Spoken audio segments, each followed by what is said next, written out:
Bonjour camarades membres du SDT3S, bonjour camarades membres de la Fédération des syndicats de la santé, bonjour à tous les travailleurs. Je vais vous faire un bref compte rendu ou résumé de la rencontre que nous avions eue hier avec le ministère de la Santé et son équipe. C'est vrai que c'était une rencontre de prise de contact, mais nous en avions profité pour passer en revue l'état des négociations. Parce qu'il faut savoir que nous sommes en train de dérouler un plan d'action et que ce plan d'action sera ponctué par une grève les mercredis 22, jeudi 23 et vendredi 24. Donc, pour les points sur lesquels nous avons échangé, c'était le protocole d'accord qui avait été signé avec le ministère des Finances, auquel protocole d'autres ministères avaient apposé leur signature concernant les points à incidence financière.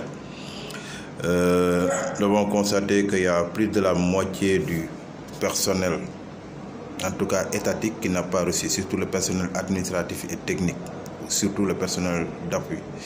Il y avait aussi la situation du personnel aussi contractuel des hôpitaux. Mais ce qu'on a constaté est que hier même, avant-hier, il y avait une note signée par la directrice générale des établissements publics de santé pour demander à ce qu'on lui établisse la liste du personnel contractuel, éventuellement dans le but de les payer. Nous avons constaté jusqu'à présent que cela n'a pas été fait. C'est pour cette raison que nous, en conclusion, nous avons décidé de maintenir notre mot d'ordre de grève et de la marche que nous devons organiser le mercredi prochain, c'est-à-dire le 29. Donc, c'est sur ce point précis que nous avons aussi discuté des problèmes liés à la formation, du plan de carrière et autres.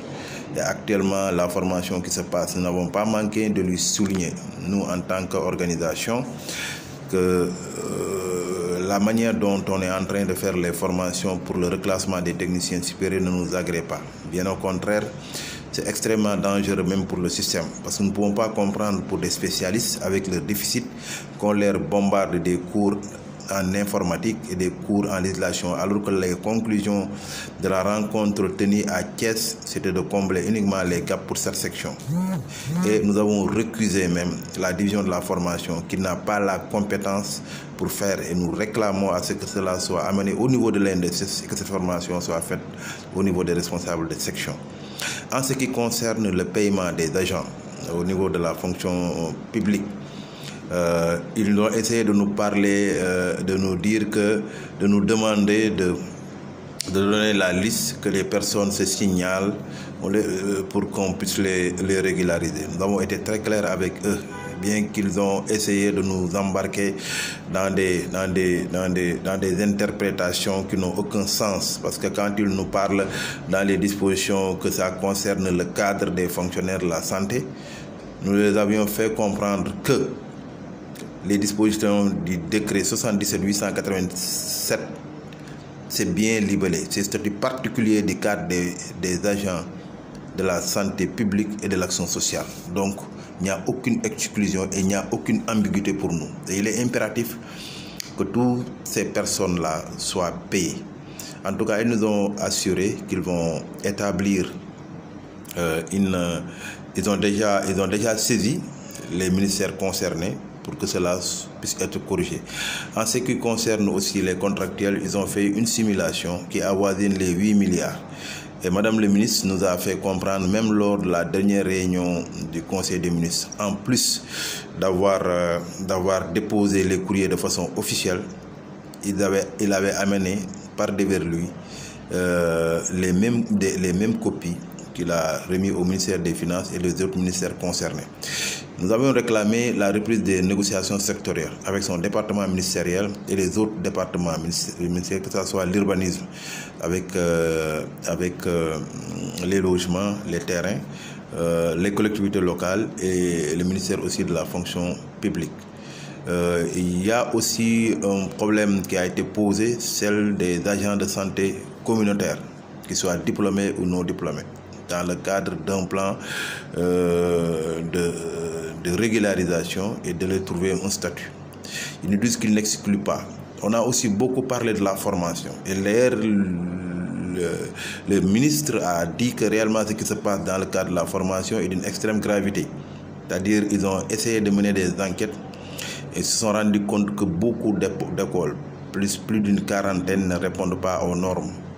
Et normalement, ces écoles-là devraient être fermées. Mais comme on est à l'approche de la certification, une fois cela terminé, on va assainir le secteur. D'ailleurs, même une rencontre est prévue dans ce sens. Donc, on fera le monitoring de l'ensemble des points de revendication qui concernent, en tout cas, les travailleurs de la santé. Donc, ce qui est rassurant, mais qui n'est pas encore concret, et qu'ils reconnaissent qu'on paiera tous les agents de la fonction publique en ce qui concerne l'indemnité de logement, qu'ils soient administratifs ou techniques. Tous les agents aussi contractuels au niveau des hôpitaux aussi seront payés. Maintenant, son problème est que pour le moment, ils ont demandé au ministère des Finances de les appuyer. Ils attendent que cela puisse être matérialisé.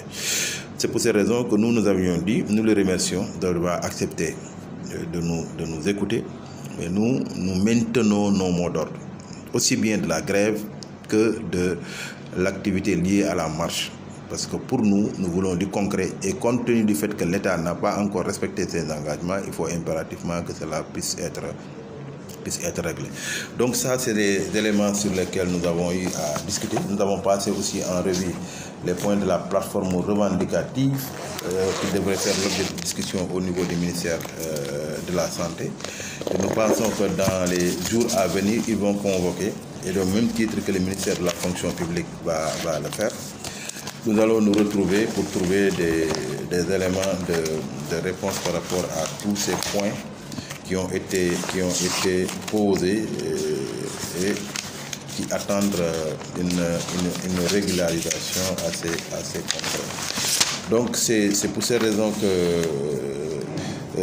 on a posé la situation aussi de la régularisation des agents aussi de l'ISMEA, pour qu'on puisse trouver des types de contrats à durée, pour qu'on le fasse de la même manière qu'on avait fait avec les agents du ministère de l'Éducation, surtout des contractuels, qu'on fait peut-être 3 années ou 4 années de contractualisation, et à la fin de ces années de contractualisation, on les intègre dans la fonction publique au lieu de faire ce qu'on est en train de faire. On a parlé aussi du problème de la gouvernance.